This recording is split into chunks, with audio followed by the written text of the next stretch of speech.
Chapter 19, 1994, The Name Hurricane and Hurricane Blues.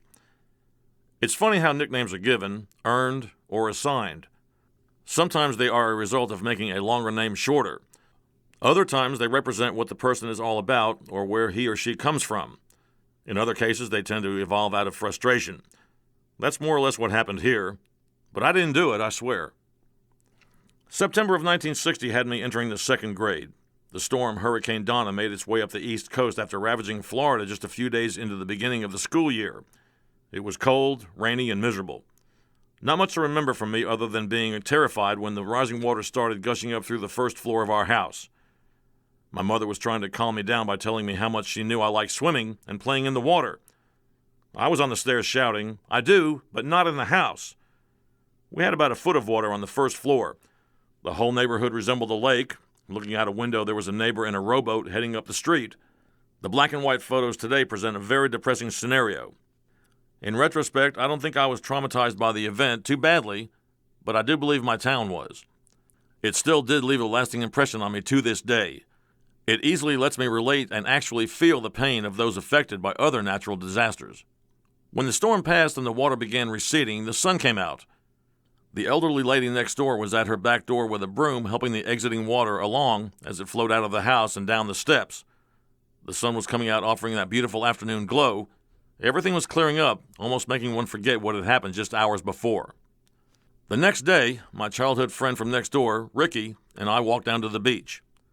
The destruction was just about too much to fathom, especially for my young 7 years. Boardwalk concessions and games were collapsed, and parts of them, buildings and stuffed animals, were scattered everywhere. The half-mile-long pier that jutted out into the bay where the New York City steamboat City of Keansburg would dock daily was in ruins. There had been these neat little trains that you could ride out to the end of the pier and back to catch the boat, or in my case, ride for fun as a kid growing up. The engines and train cars were thrown about off the pier lying in the low-tide mud. Although it was a beautiful day, the sights around me were just about too much to take. And of course, after that, life went on, but I don't think the town ever really recovered from Hurricane Donna. If they have, it's sure to take a long time. The images have definitely remained etched in my mind even longer. Superstorm Sandy hit in late 2012 with much more force than Donna, but with the technology available and learned knowledge in place, the results could have been much worse. That's not to downplay the tragedy and loss many suffered, but had those systems been in place in 1960, I'm sure it would have turned out much differently.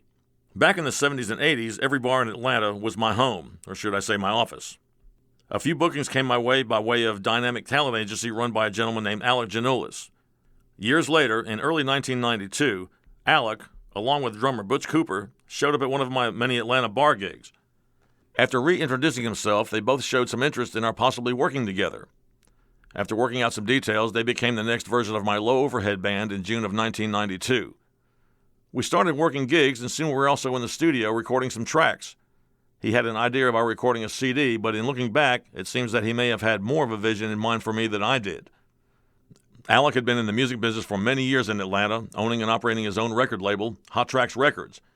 Having known of my constant Atlanta presence for so many years, he apparently had a plan. A funny thing happened in August of 1992 while on a quick tour along the East Coast. We were northbound on Interstate 85 in North Carolina, headed for a couple of dates in the Washington, D.C. area. It was a beautiful Sunday afternoon with some great blues music coming out of the radio. After calling the station to compliment them on their choice of music, the disc jockey invited us to come by to go on the air. We took him up on his offer and played a couple of the partially done tracks on his show. We had a good time on the air for about 30 minutes. At the end of the interview, as the DJ was closing out our segment, he said he wanted to thank Roger Miller for stopping by. Since my last name is Wilson, he had butchered my name and didn't even flinch, even with my name in bold letters in front of him. While walking back to the vehicles to continue our journey, Alec looked like he was going to blow a gasket. It was obvious to my bass player and soon-to-be producer that people were screwing up my name way too often. I was so used to it, but he said it had to stop. He told me that I needed a moniker, something for people to remember me by. Upon arriving at our hotel outside of D.C. later that night, Alec came into my room and said, "Man, I got it." He said, "From now on, you are Roger Hurricane Wilson." My reply was, "Well, I've been called worse." He noted my habit of going into a town, virtually making a mess with the music and then leaving early in the morning to go back to work. This, along with the childhood hurricane experience in New Jersey described earlier, led to the stage name Hurricane. It became official as we hit the stage in the next show at the New Vegas Lounge at 14th and P Street in Washington, D.C. Alec figured that anyone could forget my name, but no one would forget Hurricane.